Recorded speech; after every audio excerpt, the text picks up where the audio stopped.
Hey everybody, it's Monica, Kings Titan Homestead.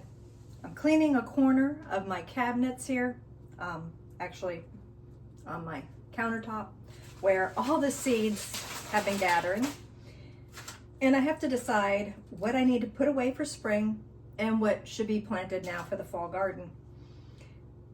I also need to go double check to see how some of the seedlings are doing that I already put in. Sadly, I come down with food poisoning that put Dan and I out for about 4 days. And then right afterwards, practically on a bee removal, I dropped a manhole cover on my foot and crushed my big toe. And so I've been hobbling around, and the garden has been severely neglected. So there's some plants out there that now that I'm getting around and starting to try to take care of some things, I'm realizing that the birds have been having a smorgasbord on my behalf. I noticed quite a few of the flame cauliflower are probably going to be needing replanting. So the seedlings got up to a couple of inches, and then cactus wrens or thrashers, those are my main birds that come in and destroy my seedlings. And so I have just a few flame cauliflowers left in a little baggie from last year.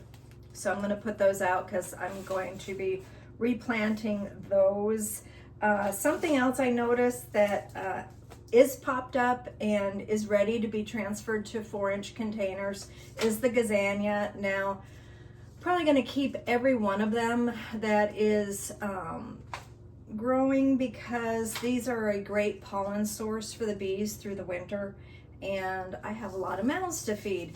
But I am going to probably sow some more because they're very beneficial, and the seed, it didn't look like I had great germination on those either.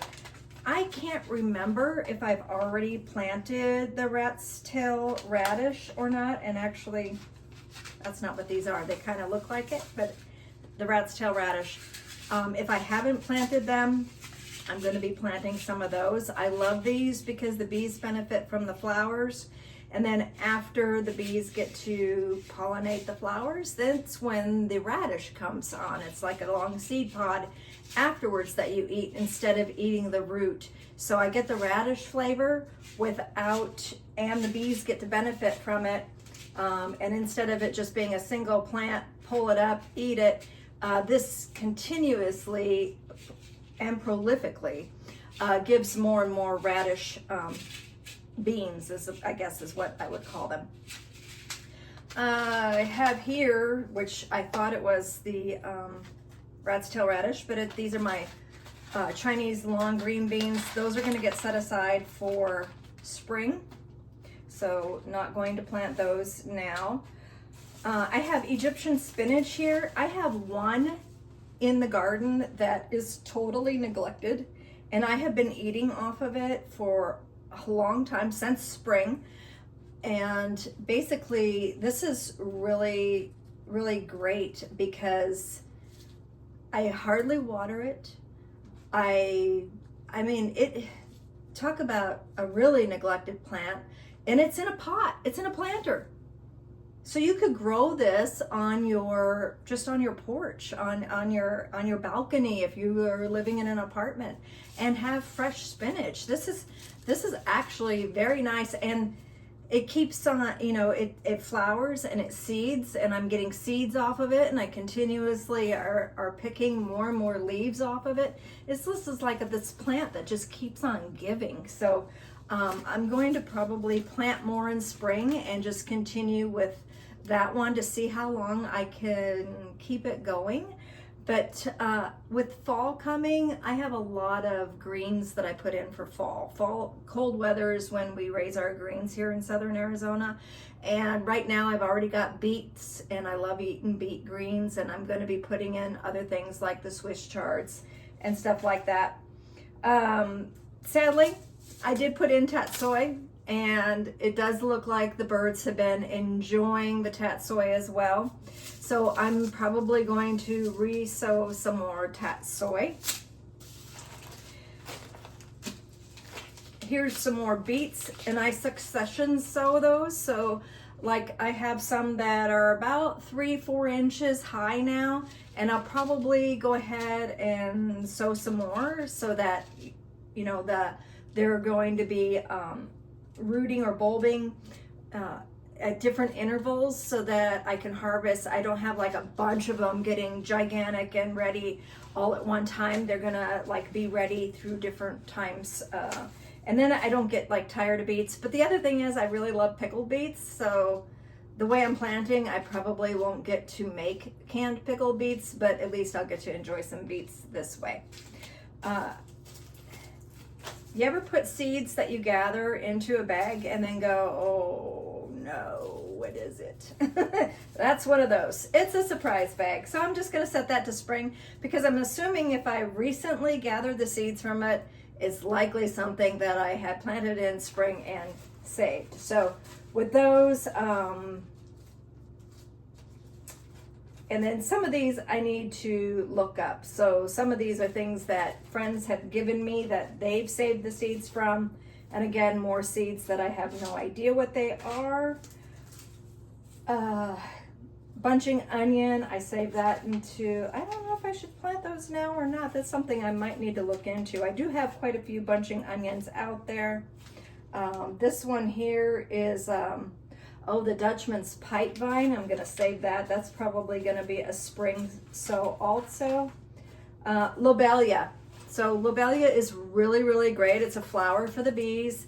But the problem is I sowed those at the same time as like the gazania and stuff, and I don't think I've seen a single one pop up. So this is something I'm going to try again, as well as some more zinnia.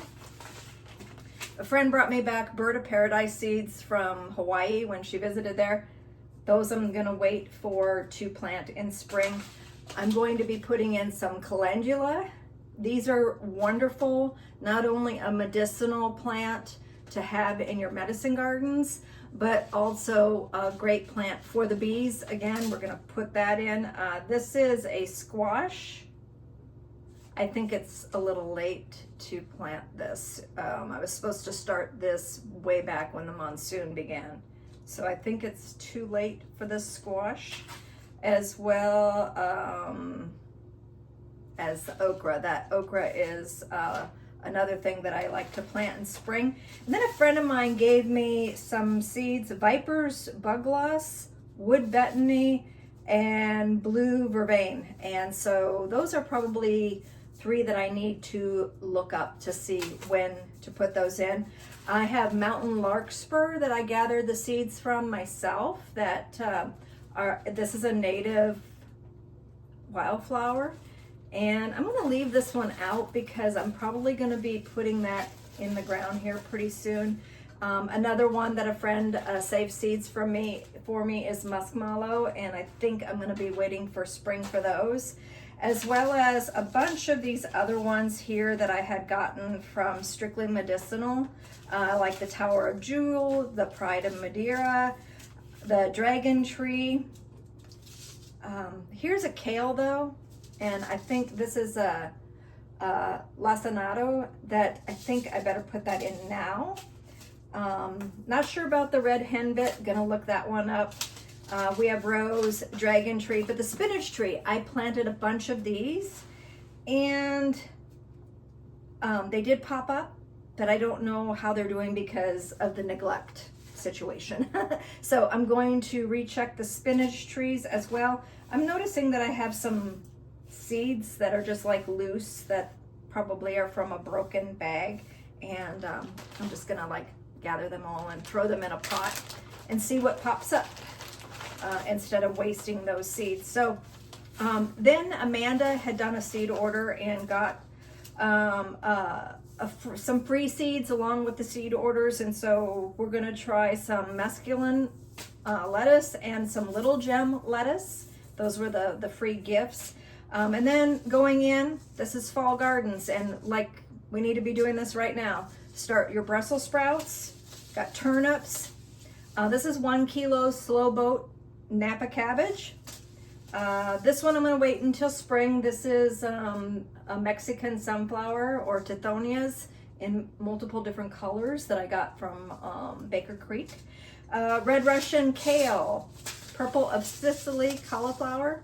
I'm running low on the flame cauliflower, so this is going to save me. The purple basil, I might start some of those now. As you kind of have, I have a purple theme going, and I might just do like a little purple garden area. This is a golden sweet snow pea. And what's really cool is that these pods, can't remember if they start out yellow and then turn purple, or purple then turn yellow. Anyway, they're gorgeous. And Amanda grew these last year and they were delicious. They did really well, so I'm gonna be putting these in. Okay, we have more Brussels sprouts. I don't know what this is. This is a cut flower centaurea, the bride. I don't recall. I need to look that one up. And this is Telotus, Matilda Telotus. I need to check that one too, because I don't remember. Yeah, there's some flowers here that I don't recall. I don't remember. So I will double check some of those flowers. And then the new red flyer lettuce, and a red dragon hybrid cabbage. So I have like this purple theme, like I said, going on. So these are some of the seeds that we're about to plant for fall. And then some of them that I'm saving, and some of them that I do need to do some research on. So let's head out to the garden, check to see what's going on out there. Oh no, we got a drowned one. Anyway, do you notice this little girl right here? This is a Chrysocolla, and what I've noticed is, see how they get right in there and stick their little tongues or proboscises inside of the crack of the Chrysocolla, and I think that they're gathering the minerals off of it.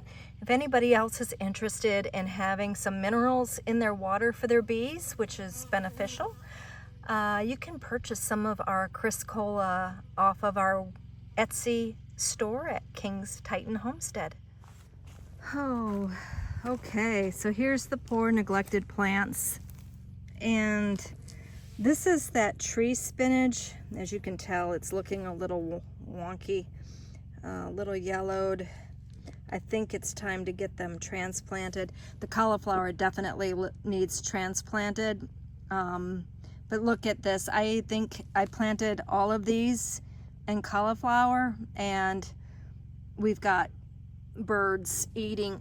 This one is pathetic. That one's like mostly gone. This is not even a cauliflower. This is a weed and a weed. So this, I don't remember what I planted over there, but it's not there at all. That's gone. This, I think these might be the rat's tail radishes. I believe they are. Not very many popped up though, or if they did, they might have already been eaten by those darn birds. Over here, I had started, before I got sick, I had started transferring some of the fava beans over into larger cups. Definitely, this is the tatsoi. As you can tell, it's just being shredded by the birds. These are, you know, there's a lot of weeds popping up in here, and then this is gazania, and gazania that need to be transplanted. But as you can tell, like, you know, that tatsoi is pretty much a goner. This one I might be able to save, and then I'm going to do is I'm going to put like a cage around it once I get it in the ground, and protect them from the birds. I might put like maybe 2 in one, just in case one's not going to make it or something. It's pretty pathetic. So yeah, got some work to do out here. Got some replanting to do. The fava beans are looking pretty happy, but the lobelia didn't come up at all either. Or if it did, the birds ate it. This is fun. I threw papaya in this planter. You know, when you're eating the papaya, I just threw all the seeds, tossed them all in here, and these are coming up. And then I also have a stray tomato popped up on its own. weirdly. Tomato has never been planted in this pot, so it's something from the compost that I had used. This is the Egyptian spinach, and as you can tell, I've got another crop that I can pull off. I can just take some of these leaves and have them for breakfast. I love them in my omelets, and there's some seeds already right here. You can see there's more seeds popping up. The flowers are really dainty. You can hardly tell that they're there. This looks like a bird. Bird's been getting excited on that one. We're gonna give that one to the pheasants. Oops. Did you get it?